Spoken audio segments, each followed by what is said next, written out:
At this moment, to further inspire and motivate us, I am honored to present to you our special guest speaker. She is the second child of Mr. Boyet Reyes and Mrs. Herminia Reyes. She is a graduate of Central Scholar University with a Bachelor of Science in Business Administration, major in Management Accounting. She is the owner of Zaya's Nail Spa and Finance Officer at Jaquesa Tracking Services. She is also one of our school board members of our beloved school, CCA. Cherubians, parents, guests, with a warm round of applause, lend your ears to Miss Kesha Nemeli M. Reyes.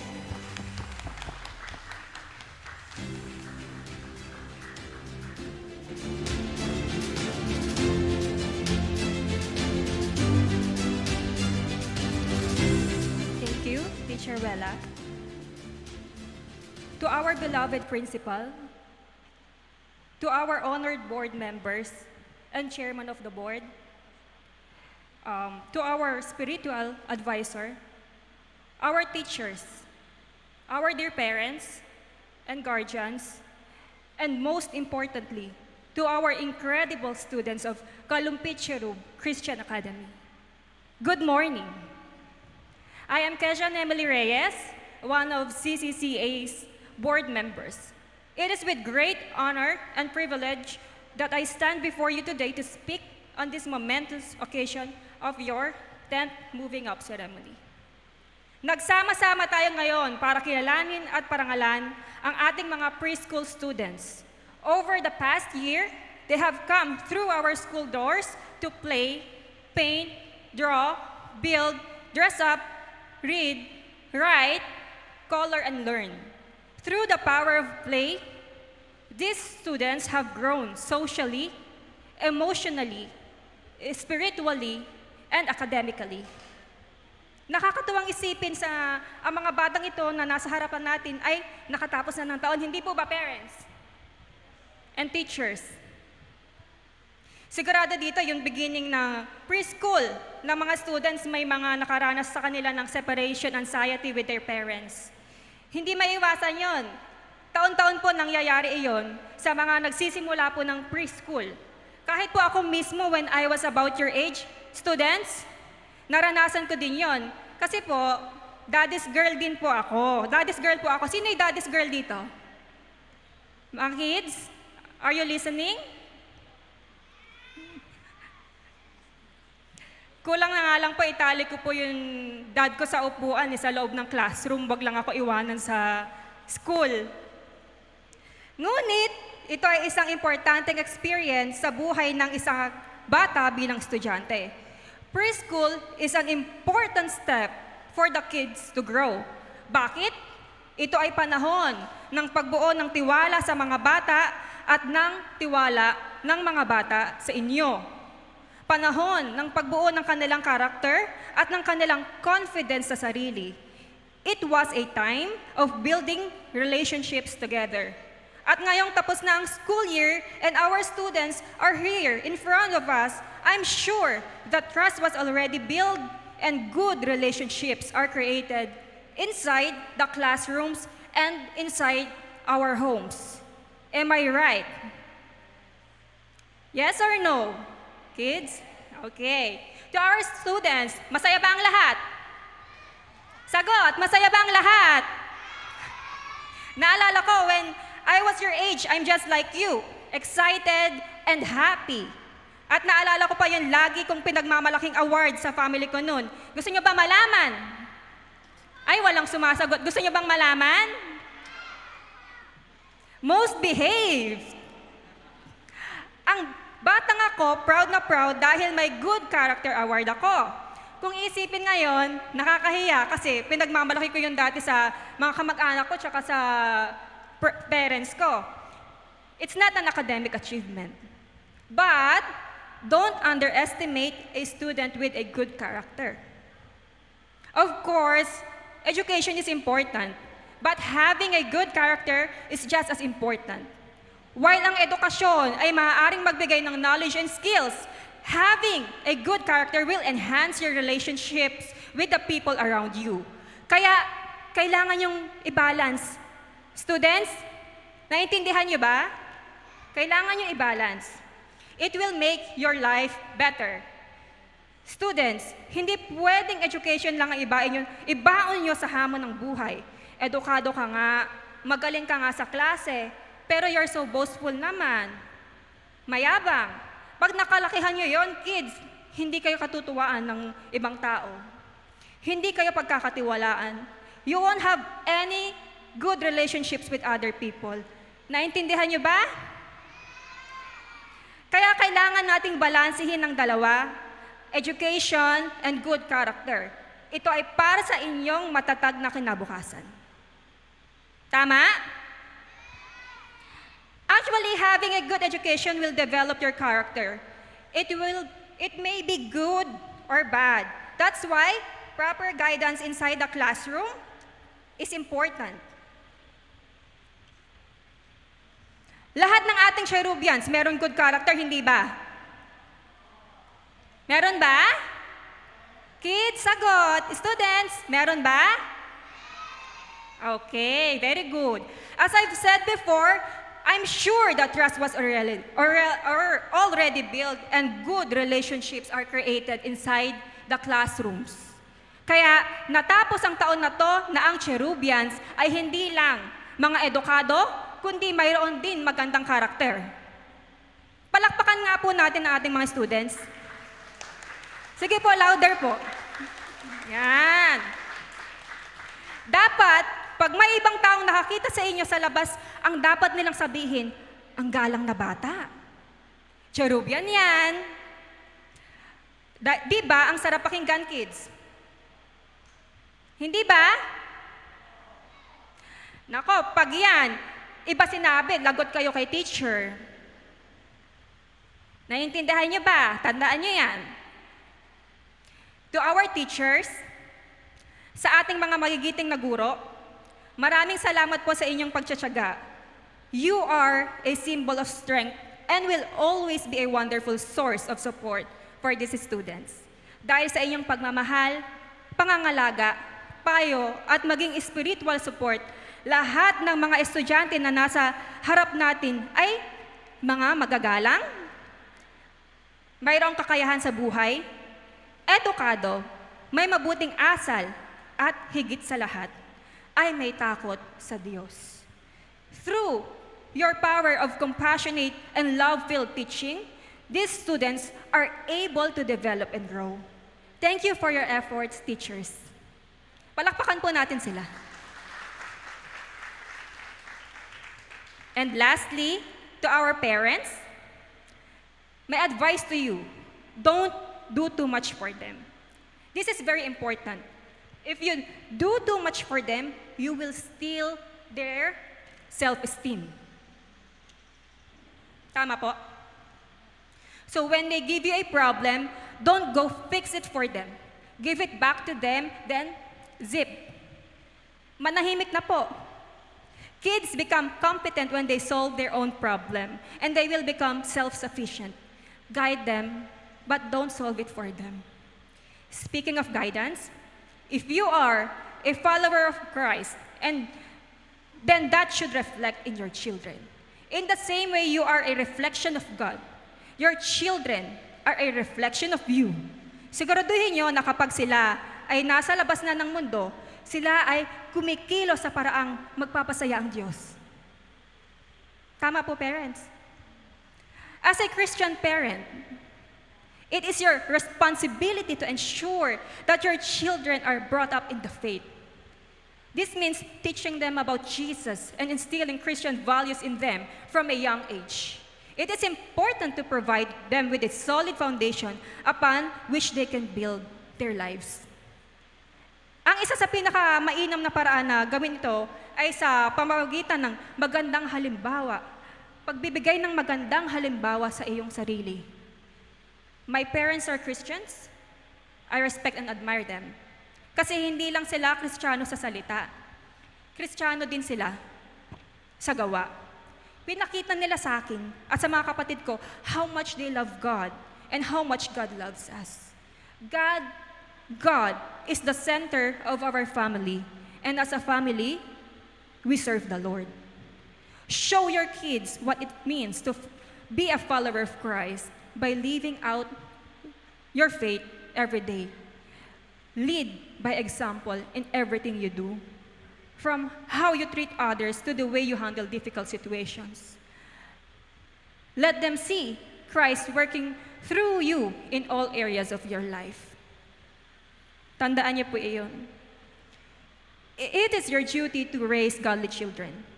Mga batang disiplinado at maayos ang ugali, na gumagalang sa kanilang nakatatanda at sumusunod sa sinasabi ng Biblia. If your children are misbehaving, then you are to blame. Kung makukulit at kailangan nyo silang paluin, paluin nyo. Hindi po masamang paluin yung mga bata. Ako po, lumaki po ako sa palo.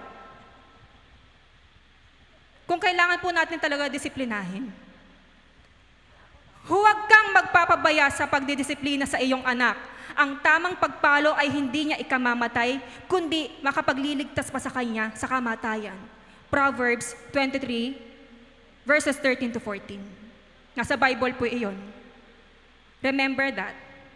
Me and my siblings were raised very strict. Every day, lagi kaming may family meeting. As a child, I felt irritated kasi di kami makapag-sleep over. Kung may sleep over man, dapat sa bahay namin. Bawal din bumarkada. Bawal din maglakwatsa. Kapag aalis kami, dapat kasama sila. Pero looking back, I am very thankful dahil I can say that our parents raised us well. Me and my siblings grew up here on our church and are active as musicians. We never experienced yung magrebelde. Hindi namin yun na-experience kasi dito kami sa church pinalaki. Kasi what do we need to rebel for? Wala kaming reason. We knew God because of them.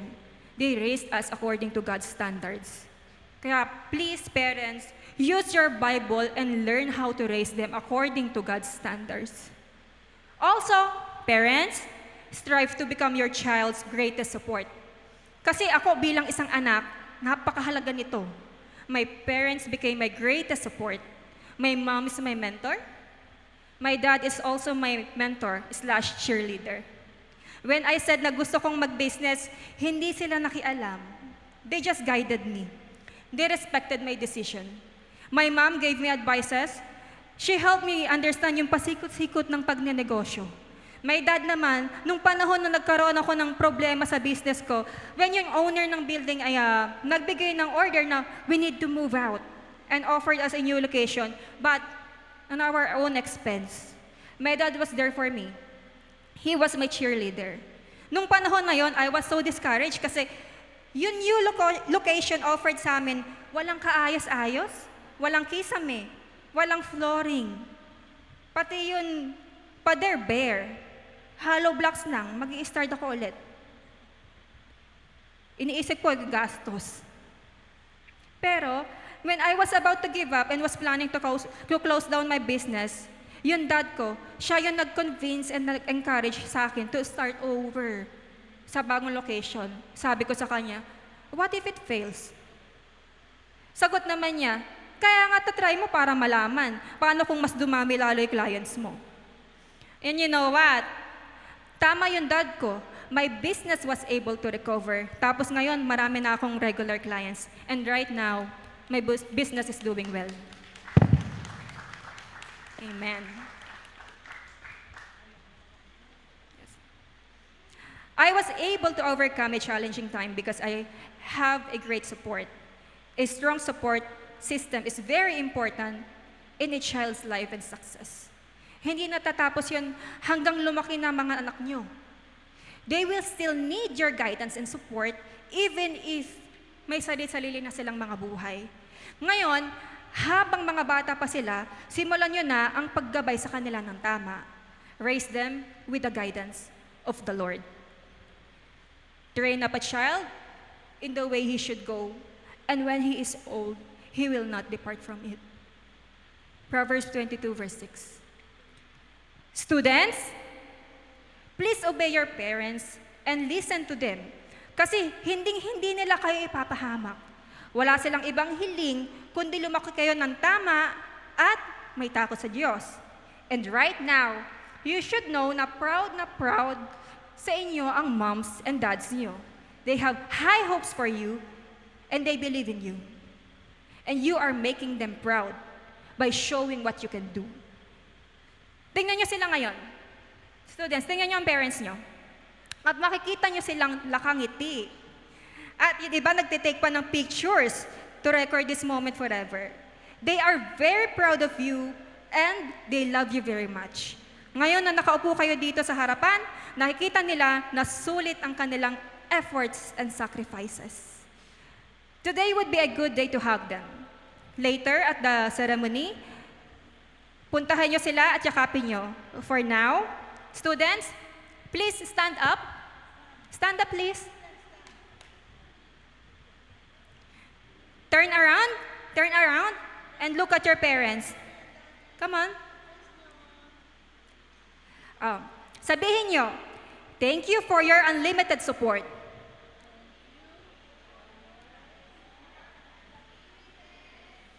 Thank you for your unlimited support. Okay, then, we love you. Palakpakan po natin ating mga magulang. Kids, clap your hands. Okay, you may now be seated. May last advice for the students. Students, makinig kayo. Tingin dito, ang last advice ko sa inyo, take care of your teeth. Okay, naintindihan nyo? Ayan ang pang-front nyo sa mga tao. Dapat magagandang ngiti ang unang mapapansin. Patingin nga ng mga smiles nyo. Students, smile! Smile! Oh, wow! Naggagwapuhan at naggagandahan. A handsome and pretty smile creates a positive impact wherever you go. Tandaan nyo yan hanggang paglaki nyo. Understood? At ngayon, sa aking pagtatapos, I want to congratulate every one of you for reaching this milestone of your academic journey. Cherubians, you are now ready to move on. Congratulations.